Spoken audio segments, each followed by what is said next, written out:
자, 오늘 이 말씀 가지고요. 회당장의 믿음, 주님의 일을 하면 내 문제가 해결된다. 이런 제목으로 함께 은혜 나누겠습니다.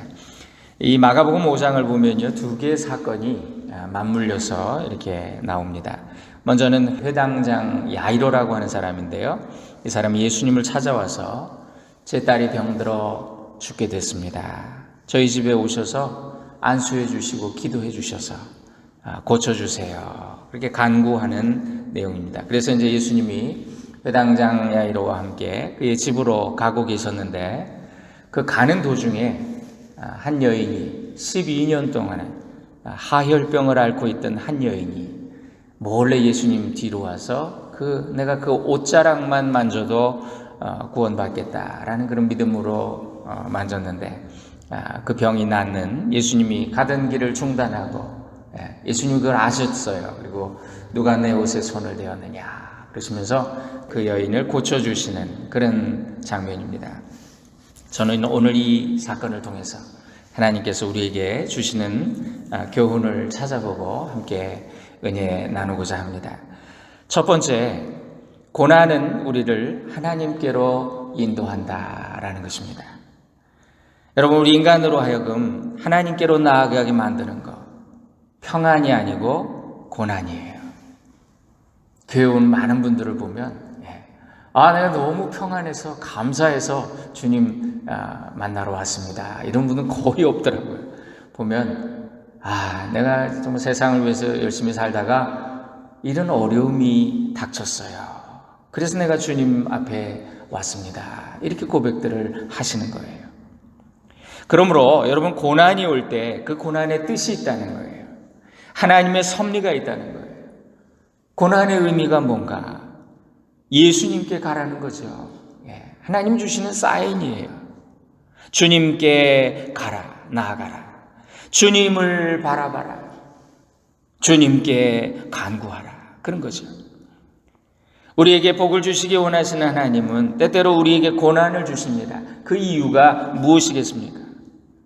마치 자녀가 잘 되기를 바라는 부모, 그 부모의 심정은 똑같죠. 그러니까 야단을 치는 거예요. 잘못된 길로 가면 야단을 치는 거예요. 징계가 없으면 그건 친아들이 아니다, 사생자다, 그런 말이 있잖아요. 부모처럼 하나님은 우리가 세상 믿고 살다가 영생을 놓치게 될까봐, 그걸 잃어버릴까봐, 구원을 잃어버릴까봐 우리를 징계하신다는 거예요. 고난을 주셔서 영원한 진리, 더 중요한 가치를 붙들게 하시기 위해 고난이라는 채찍을 사용하신다. 여기 22절에 보니까요, 회당장 중에 하나인 야이로라 하는 이가 와서 예수를 보고 발 아래에 엎드려 간곡히 구하여 이르되 그랬습니다. 이 야이로라는 사람은요, 회당장이에요. 회당장. 회당은요, 유대인들은요, 세계로 흩어져, 디아스포라라 그러잖아요. 흩어지는 곳마다 그곳에 회당을 만들어요. 그들의 공동체, 정치적, 종교적, 사회적인 중심 장소, 회당을 통해서 모든 것이 이루어지고 그들의 민족의 아이덴티티를 지켰던, 그래서 이 회당장이라 그러면요, 아주 존경받고 높은 지위입니다. 쉽게 말하면, 우리식으로 말하면 글쎄요, 이 서부 지역 한인회장 그 정도 될까요? 권위 있는 자리예요. 이 정도 지위를 가진 사람이 예수님 만나러 나올 이유가 없어요. 자기 스스로의 체면 때문에도 못 나가고요. 또 하나는 사람들의 시선 때문에도 이거 만날 수 없어요. 지금 예수는 아주 핫한 인물이고 어떤 문제의 중심에 있는 인물이기 때문에 함부로 만나면 안 되는 사람이거든요. 사람이 지위가 높으면 높을수록 그래서 예수 믿기가 쉽지 않아요. 그렇죠? 우리가 우리 주변에도 봐도 그래요. 회당장 야이로가 이런 사람입니다. 도저히 자기 위치에서는 예수님께 쉽게 갈 수가 없는 사람이에요. 체면도 있고 그것도 하나의 장벽이죠. 또 남들의 시선 이런 거, 장벽이 겹겹이 있기 때문에 예수님께 갈 수가 없어요, 이 사람은. 그런데 이 장벽을 뚫고 이걸 넘어가지고 예수님께 나올 수 있었던 계기가 있었어요. 그게 뭐냐? 고난이에요. 지금 딸이 죽을 위기입니다. 딸이 병들어 죽게 됐대요. 뭐 이 사람이 돈이 없었겠어요? 이 사람이 뭐 인맥이 없었겠어요? 얼마나 많이 의사들을 찾아다니며 고쳐보려고 했겠죠. 이제는 안 되겠구나. 딸이 이러다 죽겠구나. 그러니까 예수님 앞에 온 거예요. 여러분, 우리가 인생 살다 보면 이런 위기와 고난을 겪게 됩니다. 보통은 평탄하고 평안하고 재능이 있으면 많은 일을 할 수 있을 거라고 생각해요. 그런데 세상은 그렇지가 않더라고요. 세상은 그렇게 이루어지지 않습니다. 그렇게 이루어지는 일이 별로 없어요. 평탄하고 평온하고 모든 게 다 잘 되면 그 사람의 인격이 넓어지는 게 아니라 오히려 좁아져요.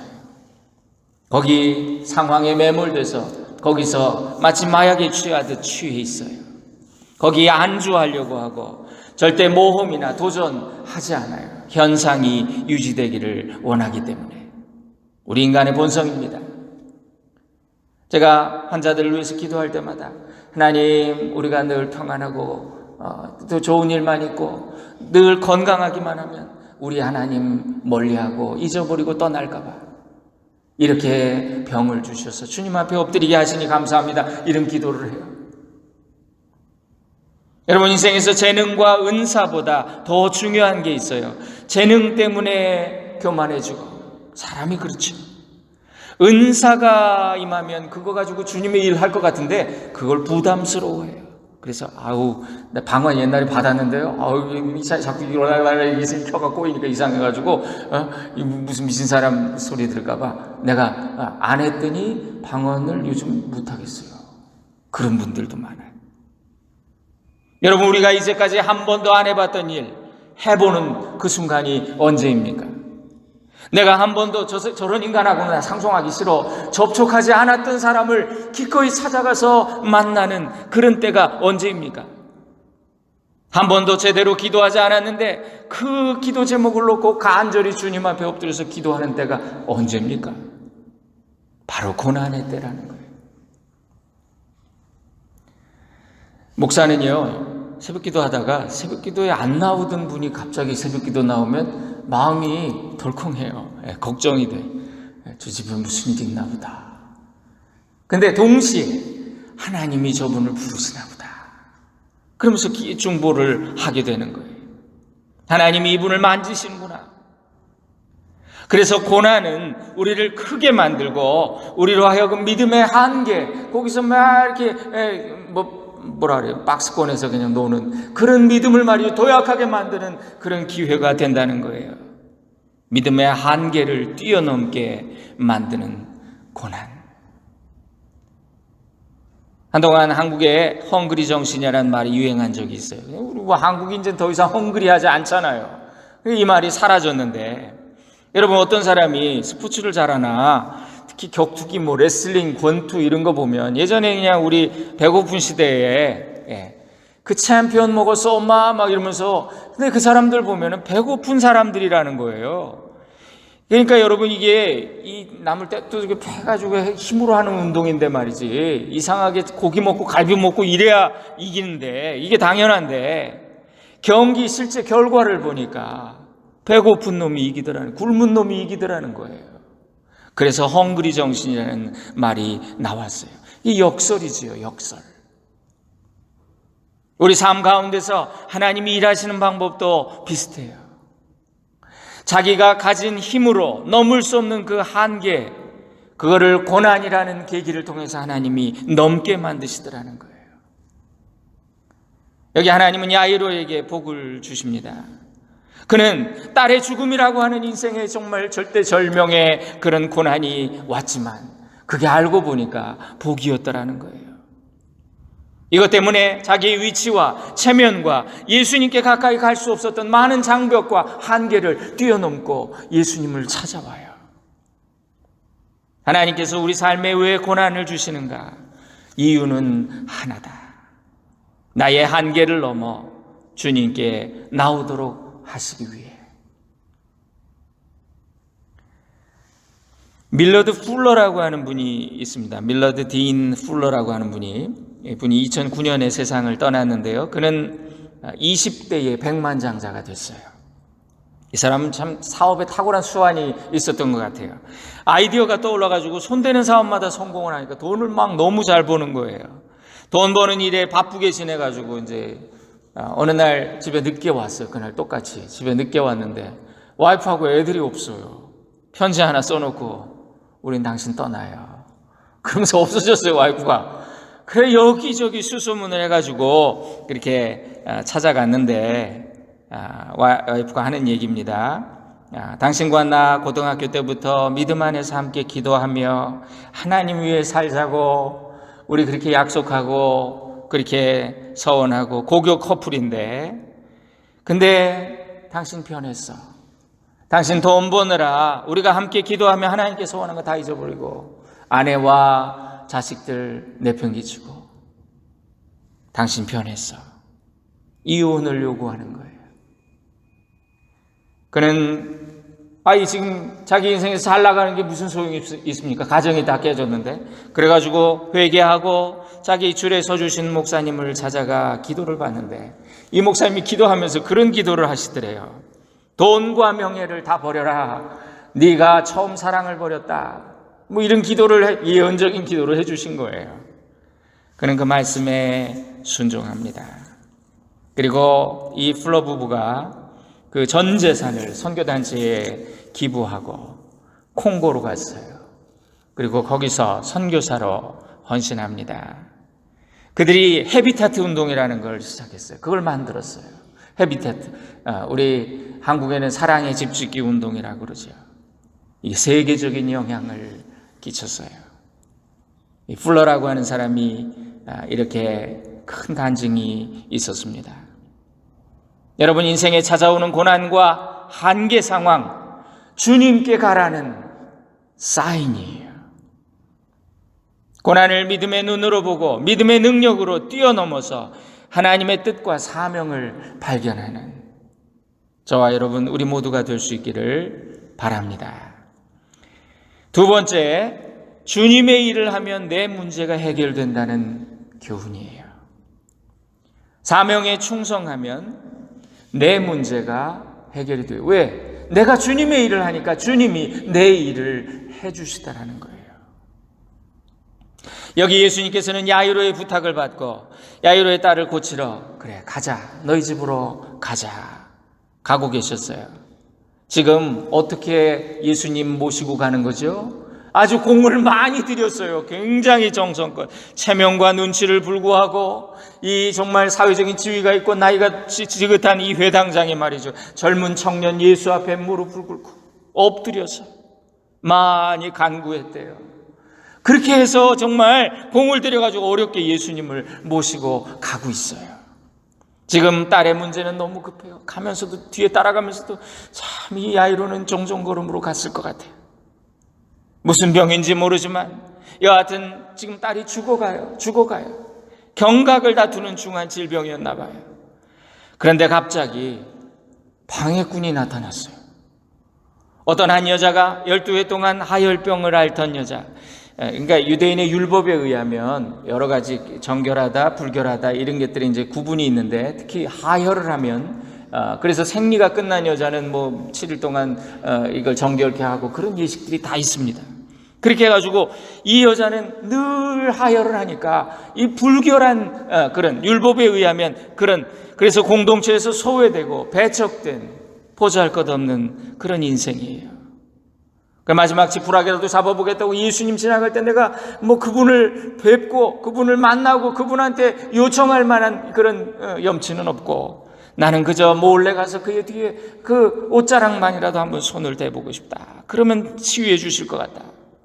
여러분, 그래가지고 이 여자가 이렇게 했습니다. 여기 상황을 보니까 예수님이 누가 내 옷에 손을 대어내, 많은 무리들이 막 몰려서 가는데, 군중들이 몰려서 가는데, 그랬더니 제자들이 예수님, 이 무리들이 이렇게 밀고 밀치는 것을 보시면서 그런 말씀 하십니까? 누가 내 몸에 손을 대었느냐고 그렇게 말씀하십니까? 그러니까 또 예수님이 내게서 내 능력이 나가는 것을 느꼈다. 누가 내 옷에 손을 대었느냐? 그랬더니 이 여자가 찔려가지고 예 주님 제가 그랬어요. 저예요. 죄송합니다. 뭐 이러면서 얘기를 하다가 이 이야기가 짧아요. 그런데 실제로는 얼마나 시간이 많이 지체됐겠어요. 상당한 시간이 흐른 거죠. 옆에서 야이로는 그냥 답답하게 보고만 있는 거예요. 그 심정이 어땠을까? 정말 얼마나 안타깝고 말이죠. 제가 미국에 와서 제일 적응 못했던 것 중에 관공서에 가면 급한 게 하나도 없어요. 이 사람들이 그냥. 나는 급해가지고 어렵게 시간 내서 왔는데 줄 한참 서가지고 여기까지 왔는데 우체국 DMB 다 똑같아. 비슷해 사람들이 그냥. 자기들끼리 농담하고 낄낄대고 그럼 막 답답해요. 뒤에서 보고 있는데. 여러분 지금 야이로의 마음이 얼마나 급하고 답답하고 화가 나는데 예수님이 지금 한 여자 붙들고 그냥 막 이 얘기 저 얘기 막 하고 계시는 거예요. 지금 빨리 가야 되는데 우리 딸 죽겠는데 웬 이상한 여자가 나타나서 방해를 해요. 이 여자 병 고쳐주는 거 좋지요. 그건 이해할 수 있어요. 그런데 이 여자가 지금 말 들어보니까 12회를 혈루증으로 고생했대요. 여러분 이건 만성병이잖아요. 하루 이틀 된 병이 아니잖아요. 조금 늦게 고쳐도 되잖아요. 내일 다시 와라. 내가 지금 급하게 간다. 저 딸이 지금 죽어간다. 이래도 되잖아요. 아마 제가 야이로였다면 이런 말 했을 거예요. 여보세요. 딱한 양반 알아요. 당신 사정 알겠어요. 그런데 당신 오래된 병이잖아요. 12년 알았다며. 지금 내 딸이 죽어가. 그래서 지금 급하게 가는 거야. 나 지금 여기 죽느냐 사느냐 기로에 있는데 잠깐 방해하지 말고 내일 만나면 안 될까? 우리 예수님 우리 집에 다녀가신 다음에 당신 병 고쳐주시면 안 되나요? 이렇게 말했을 것 같아요. 저 같았습니다. 상황이 지금 이렇습니다. 그러고 있는데 집에서 하인들이 달려와요. 나으리 주인님. 35절입니다. 아직 예수께서 말씀하실 때에 회당장의 집에서 사람들이 와서 회당장에게 이르되 당신의 딸이 죽었나이다. 어찌하여 선생을 더 괴롭게 하시나이까? 주인마님 죽었어요. 아시 죽었어.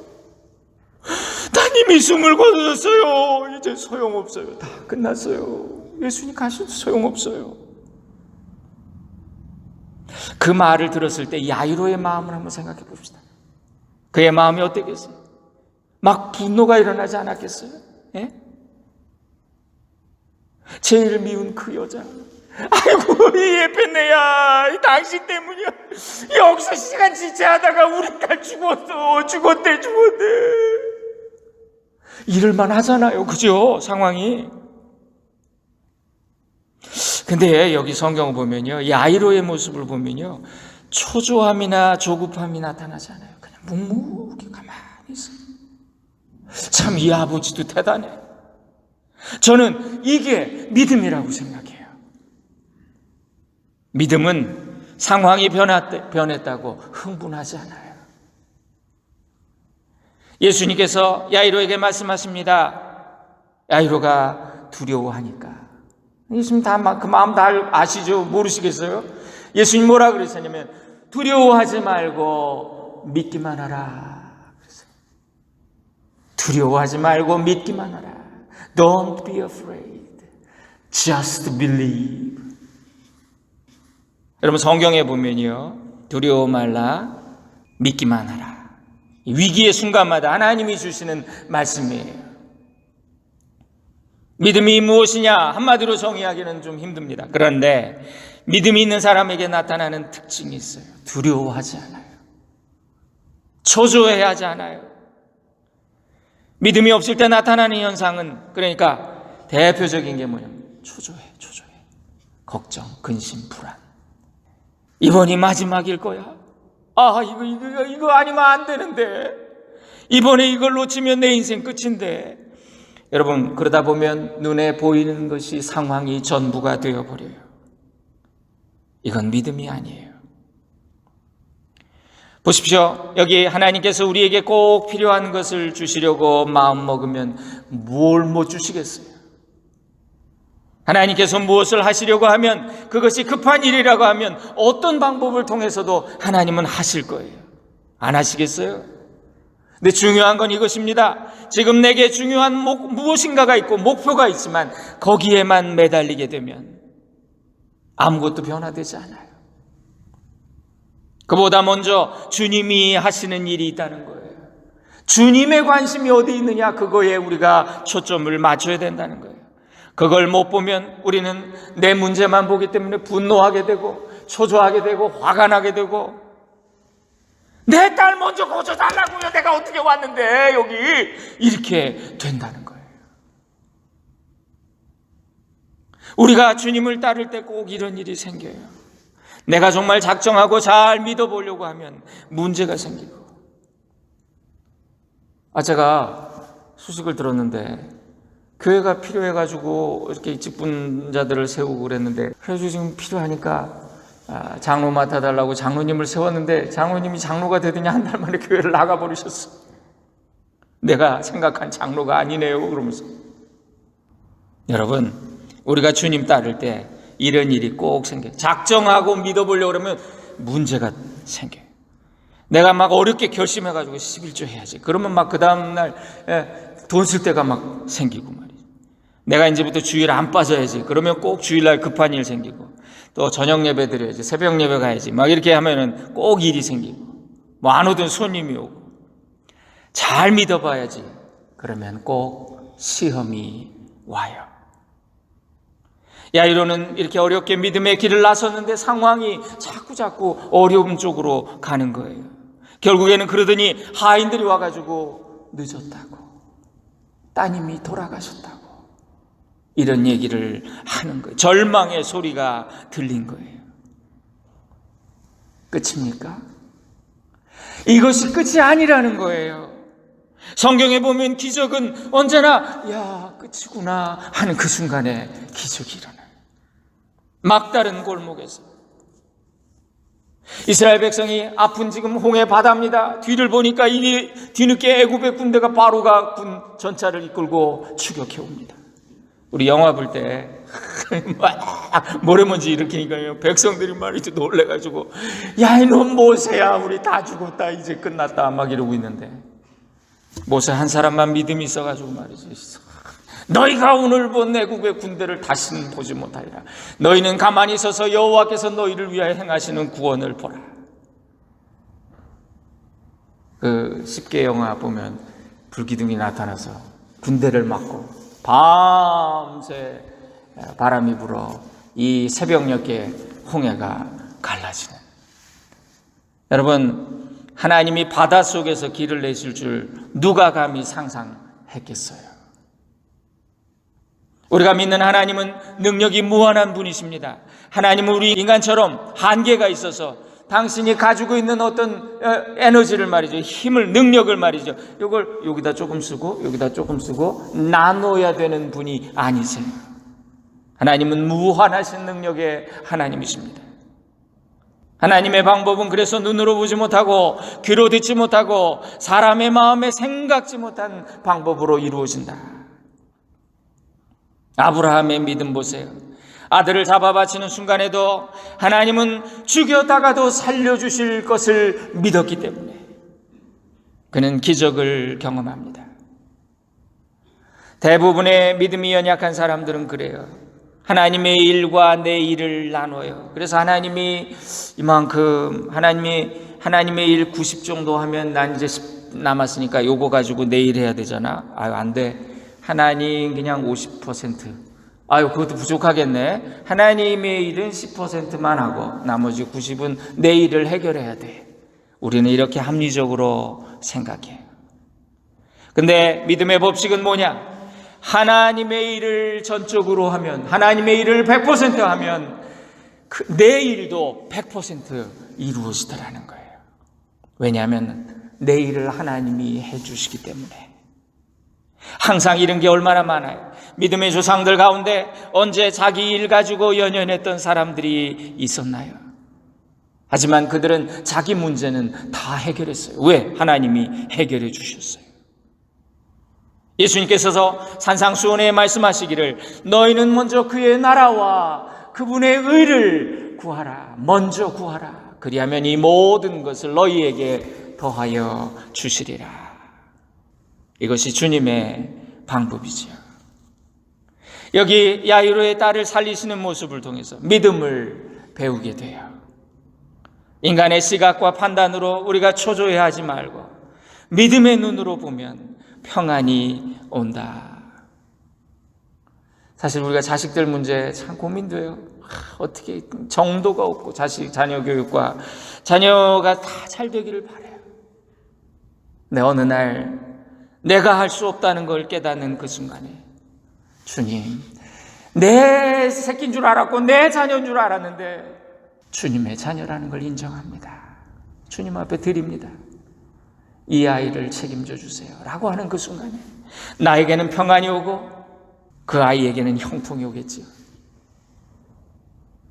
여러분, 죽은 이 야이로의 딸을 살릴 때 예수님이요 제자 3명만 데리고 갔대요. 베드로와 야고보와 요한 외에는 아무도 따라오기를 허락하지 아니하셨다.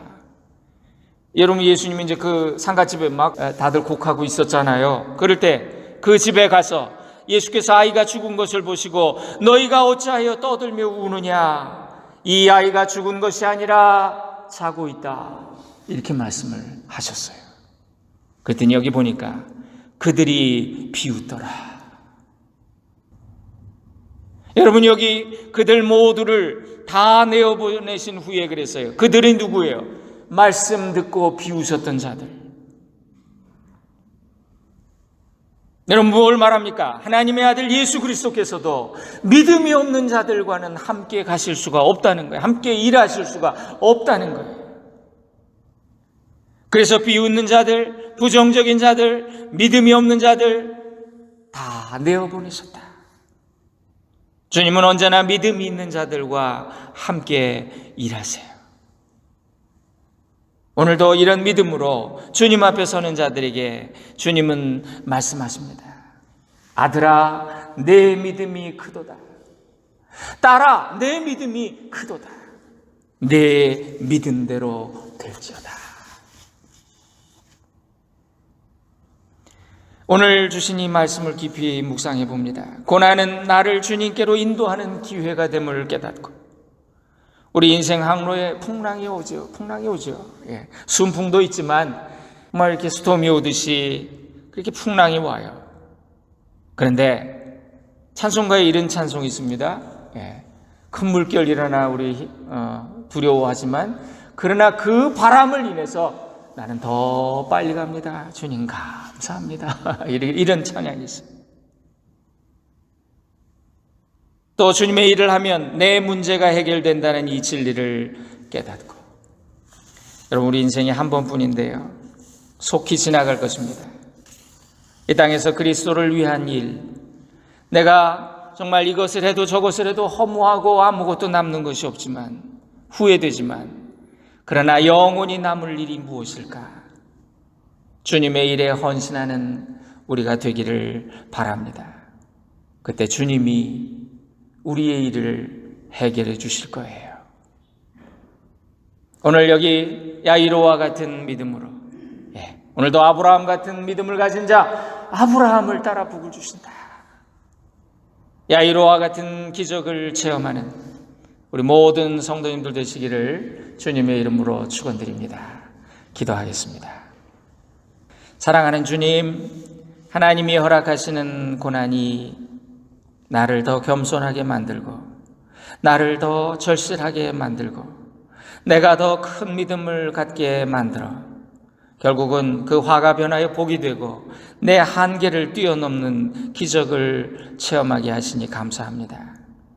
내게 닥치는 고난이 내 믿음을 도약케 하는 기회로 삼도록 주여 은혜 주시옵소서. 내 생각과 능력의 한계를 뛰어넘을 수 있도록 주여 도와주옵소서.